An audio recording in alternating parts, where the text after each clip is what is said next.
विद्यार्थियों और प्यारे दोस्तों नमस्कार। आशा करता हूं कि आप लोग बहुत अच्छे होंगे। दोस्तों आज हम बात करेंगे महाभारत कथा की। हमारी जो पाठ्य पुस्तकें चलती हैं, दो पुस्तकें चलती हैं। पहली है वसंत और दूसरी पुस्तक है हमारी महाभारत, बाल महाभारत। तो बाल महाभारत पुस्तक का प्रारंभ हम करेंगे और इसमें जो पहला टॉपिक है, पहला पाठ है, पहली इकाई आप कह सकते हैं, वो है महाभारत कथा। तो आज हम इसी पर चर्चा करेंगे। मैं हूँ शैलेंद्र, ये है मेरा परिचय और ज्ञान मंजरी में आपका स्वागत है। ये चैनल का भी परिचय है। तो जैसा कि हमने कहा कि आज हम महाभारत की बात करेंगे, तो आइए सबसे पहले हम पाठ पढ़ते हैं। महाभारत कथा। महाभारत की कथा महर्षि पाराशर के कीर्तिमान पुत्र वेद व्यास की देन है। व्यास जी ने महाभारत की यह कथा सबसे पहले अपने पुत्र सुखदेव को कंठस्थ कराई थी और बाद में अपने दूसरे शिष्यों को। मानव जाति में महाभारत की कथा का प्रसार महर्षि वैशंपायन के द्वारा हुआ। वैशंपायन व्यास जी के प्रमुख शिष्य थे। ऐसा माना जाता है कि महाराज परीक्षित के पुत्र जन्मेजय ने एक बड़ा यज्ञ किया। इस महायज्ञ में सुप्रसिद्ध पौराणिक सूत जी भी मौजूद थे। सूत जी ने समस्त ऋषियों की एक सभा बुलाई। महर्षि शौनक इस सभा के अध्यक्ष हुए। सूत जी ने ऋषियों की सभा में महाभारत की कथा प्रारंभ की कि महाराज शांतनु के बाद उनके पुत्र चित्रांगद हस्तिनापुर की गद्दी पर बैठे। उनकी अकाल मृत्यु हो जाने पर उनके भाई विचित्रवीर्य राजा हुए। उनके दो पुत्र हुए, धृतराष्ट्र और पांडु। बड़े बेटे धृतराष्ट्र जन्म से ही अंधे थे, इसीलिए उस समय की नीति के अनुसार पांडु को गद्दी पर बैठाया गया। पांडु ने कई वर्षों तक राज्य किया। उनकी दो रानियां थीं, कुंती और माद्री। कुछ समय राज्य करने के बाद पांडु अपने किसी अपराध के प्रायश्चित के लिए तपस्या करने जंगल में गए। उनकी दोनों रानियां भी उनके साथ ही गईं। वनवास के समय कुंती और माद्री ने 5 पांडवों को जन्म दिया। कुछ समय बाद पांडु की मृत्यु हो गई। 5 अनाथ बच्चों का वन के ऋषि मुनियों ने पालन पोषण किया और पढ़ाया लिखाया। जब युधिष्ठिर 16 वर्ष के हुए तो ऋषियों ने 5 कुमारों को हस्तिनापुर ले जाकर पितामह भीष्म को सौंप दिया। 5 पांडव बुद्धि से तेज और शरीर से बली थे। उनकी प्रखर बुद्धि और मधुर स्वभाव ने सबको मोह लिया था। यह देखकर धृतराष्ट्र के पुत्र कौरव उनसे जलने लगे और उन्होंने पांडवों को तरह तरह के कष्ट पहुंचाना शुरू किया। दिन पर दिन कौरव और पांडवों के बीच वैर भाव बढ़ता गया। अंत में पितामह भीष्म ने दोनों को किसी तरह समझाया और उनके बीच संधि कराई। भीष्म के आदेशानुसार कुरु राज्य के 2 हिस्से किए गए। कौरव हस्तिनापुर में ही राज्य करते रहे और पांडवों को एक अलग राज्य दे दिया गया, जो आगे चलकर इंद्रप्रस्थ के नाम से मशहूर हुआ। इस प्रकार कुछ दिन शांति रही। इन दिनों राजा लोगों में चौसर खेलने का आम रिवाज था। राज्य तक की बाजियां लगा दी जाती थी। इस रिवाज के मुताबिक एक बार पांडवों और कौरवों ने चौपड़ खेला। कौरवों की तरफ से कुटिल शकुनी खेला। उसने युधिष्ठिर को हरा दिया। उसके फलस्वरूप पांडवों का राज्य छिन गया और उनको 13 वर्ष का वनवास भोगना पड़ा। उसमें एक शर्त यह भी थी कि 12 वर्ष के वनवास के बाद 1 वर्ष अज्ञातवास करना होगा। उसके बाद उनका राज्य उन्हें लौटा दिया जाएगा। द्रौपदी के साथ पांचों पांडव 12 वर्ष वनवास और 1 वर्ष अज्ञातवास में रह बिताकर वापस लौटे, पर लालची दुर्योधन ने लिया हुआ राज्य वापस करने से इनकार कर दिया। अतः पांडवों को अपने राज्य के लिए लड़ना पड़ा। युद्ध में सारे कौरव मारे गए।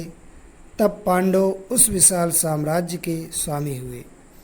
इसके बाद 36 वर्ष तक पांडवों ने राज्य किया और फिर अपने पोते परीक्षित को राज्य देकर द्रौपदी के साथ तपस्या करने हिमालय चले गए। संक्षेप में यही महाभारत की कथा है।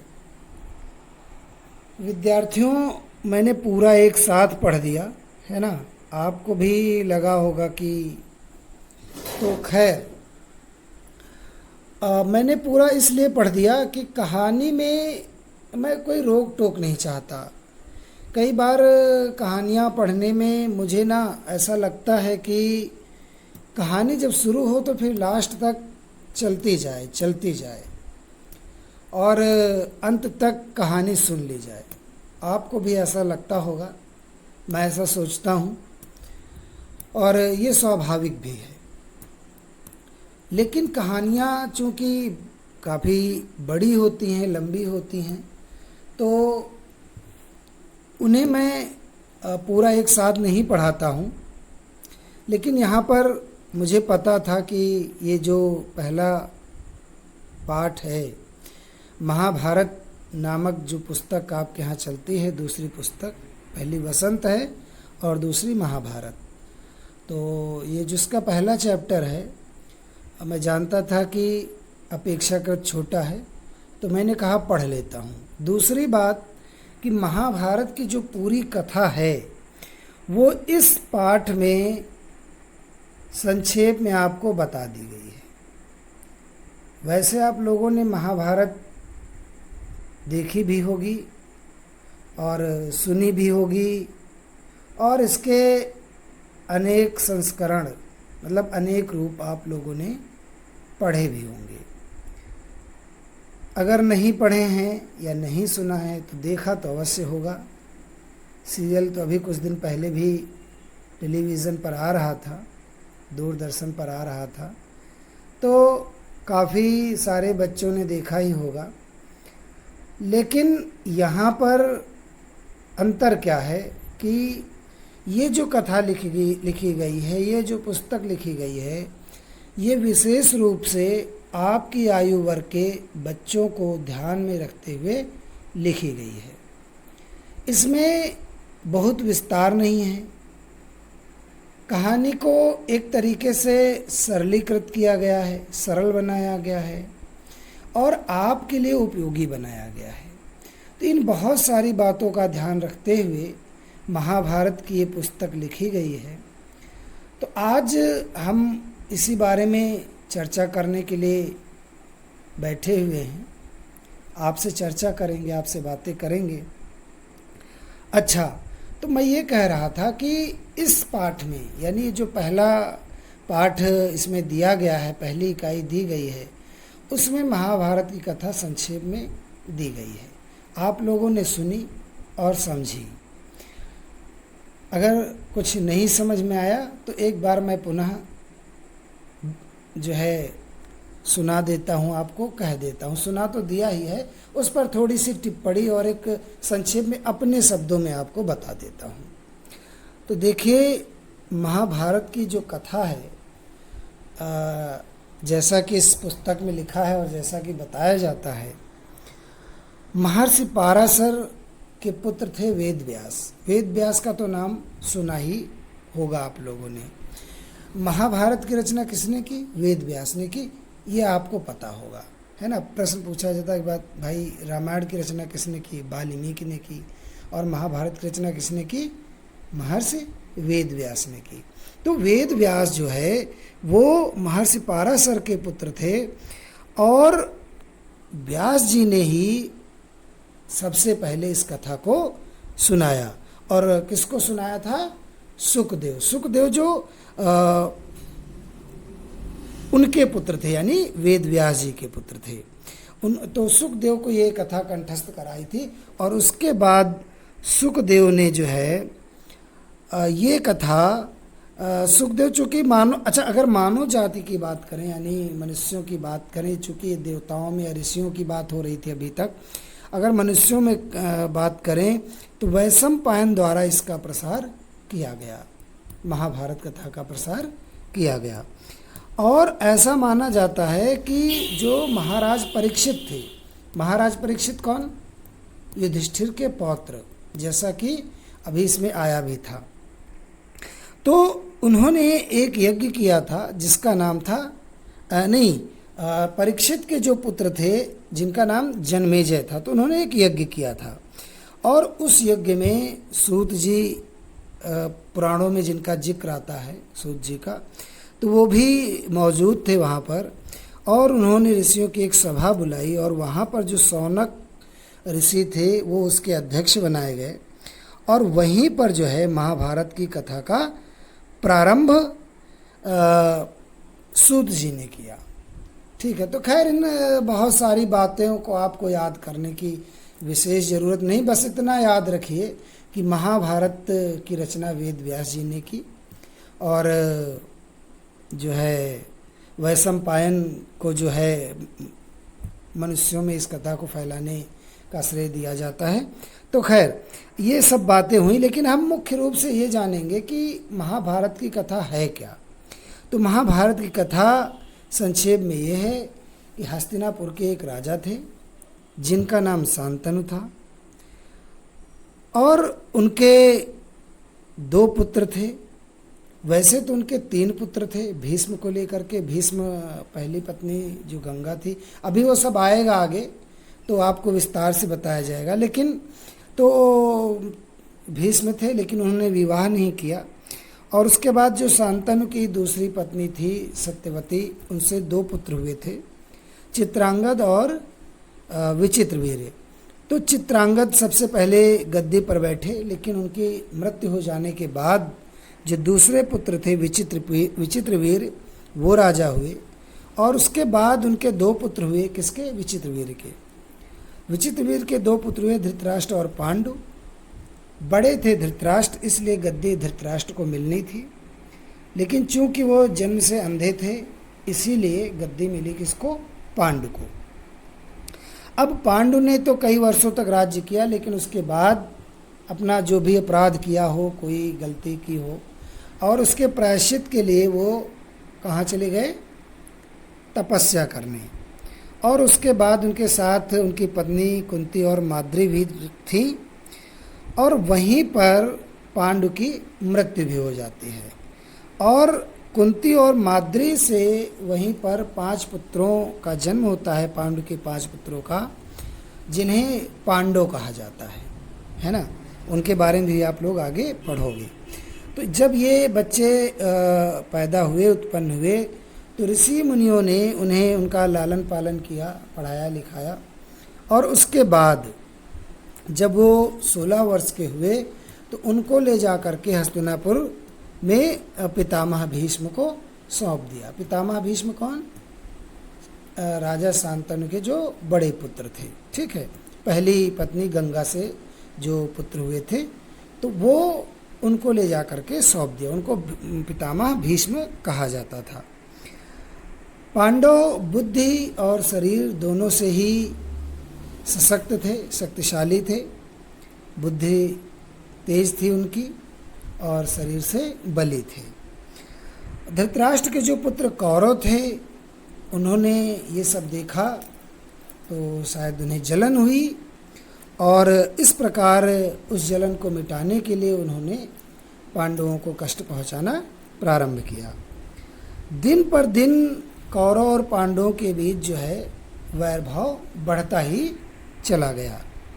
पितामह ने दोनों को किसी तरह समझाया और एक संधि करवाई, और उस संधि के अनुसार दोनों को राज्य बांट दिया गया।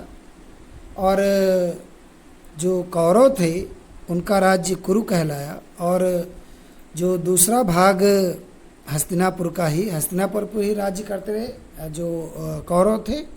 और जो पांडव थे उनको जो राज्य दिया गया बाद में वो इंद्रप्रस्थ कहलाया। तो ये शांति काफ़ी दिनों तक छाई रही, लेकिन उसके बाद उस समय जो है चौसर खेलने की, जुआ खेलने की, चौपड़ खेलने की एक प्रवृत्ति हुआ करती थी, परंपरा हुआ करती थी, और वो परंपरा यहाँ भी निभाई गई। पांडव और कौरव चौपड़ खेले, जिसमें शकुनी कौरवों की ओर से खेला और पांडव की ओर से युधिष्ठिर खेले, और युधिष्ठिर हार गए। हारने के बाद जो शर्त लगाई गई उसमें, तो उसके अनुसार पांडवों को 12 वर्ष का वनवास दिया गया। तो 12 वर्षों तक उन्होंने वनवास किया, और उसके बाद 1 वर्ष का ज्ञातवास भी उसमें जुड़ा हुआ था। जब वो पूरा करके वापस आए और अपना राज्य मांगने लगे, तो दुर्योधन ने राज्य देने से मना कर दिया। ठीक है, अब जब मना कर दिया तो सीधी बात है कि युद्ध होना था। युद्ध हुआ और युद्ध में सारे कौरव मारे गए। उसके बाद पांडव विजयी हुए, और 36 वर्षों तक शासन करने के बाद अपने पौत्र जो है परीक्षित को जो है राज्य सौंप करके वो हिमालय पर तपस्या करने चले गए। संक्षेप में महाभारत की कहानी यही है। ठीक है, अब इसमें ये कहानी हम लोग ऐसे नहीं पढ़ेंगे। ऐसे नहीं पढ़ेंगे का क्या मतलब है? महाभारत की कहानी हम आज के संदर्भों में देखेंगे, आज के समय से उसको रिलेट करेंगे, आज के समय से उसकी तुलना करेंगे, और यह देखेंगे कि तत्कालीन समय में, अर्थात उस समय कि क्या स्थितियां थी, क्या परिस्थितियां थी, आज की क्या स्थितियां परिस्थितियां हैं, और महाभारत की कथा आज के समय में किस प्रकार से प्रासंगिक है, किस प्रकार से हमारे उपयोग की चीज़ हो सकती है, और साथ ही हम इसका आलोचनात्मक परीक्षण करेंगे। आलोचनात्मक परीक्षण का अर्थ है कि हम इसकी एक तरीके से चीर फाड़ करेंगे। हम ये देखेंगे कि इसमें कहाँ पर क्या सही है, क्या गलत है ना। तो खैर आपको तो बताया ही जाता है कि रामायण हो या महाभारत, असत्य पर सत्य की विजय, बुराई पर अच्छाई की विजय है। लेकिन हम लोग अपनी बुद्धि और अपने विवेक से देखेंगे कि क्या सच था, क्या सच नहीं था, कौन सी चीज़ बुरी थी, कौन सी चीज़ अच्छी थी। अभी तक जो विश्लेषण महाभारत का किया गया, अभी तक जो बातें महाभारत के बारे में कही गई, उन पर निगाह डालेंगे और देखेंगे कि क्या सही कहा गया और क्या गलत कहा गया। हम लोग का सोचना भी सही और गलत हो सकता है, लेकिन हम लोग अपने मस्तिष्क का प्रयोग करेंगे और देखेंगे कि हकीकत क्या है। ठीक है, तो आज मैं फिलहाल इतनी ही बातें करना चाहता हूँ। संक्षेप में मैंने महाभारत की कथा तो सुना दी, लेकिन इस कहानी में, इस कथा में क्या क्या मोड़ आएंगे और वो मोड़ हमें किस तरह से प्रभावित करेंगे, इन सब चीज़ों की बात हम करेंगे अगले वीडियो में। तो चलिए, जाने से पहले आपसे 2-3 प्रश्न। पहला, महाभारत की कथा किसने लिखी है? दूसरा, पितामह किसे कहा जाता था, नाम बताना है आपको। और तीसरा प्रश्न ये कि धृतराष्ट्र के पुत्रों को क्या कहा जाता था, और पांडव किसके पुत्र थे। तो इन प्रश्नों का आपको जवाब देना है। कमेंट बॉक्स में आप अपने जवाब लिखिएगा। ठीक है, तो मिलते हैं अगले वीडियो में। धन्यवाद।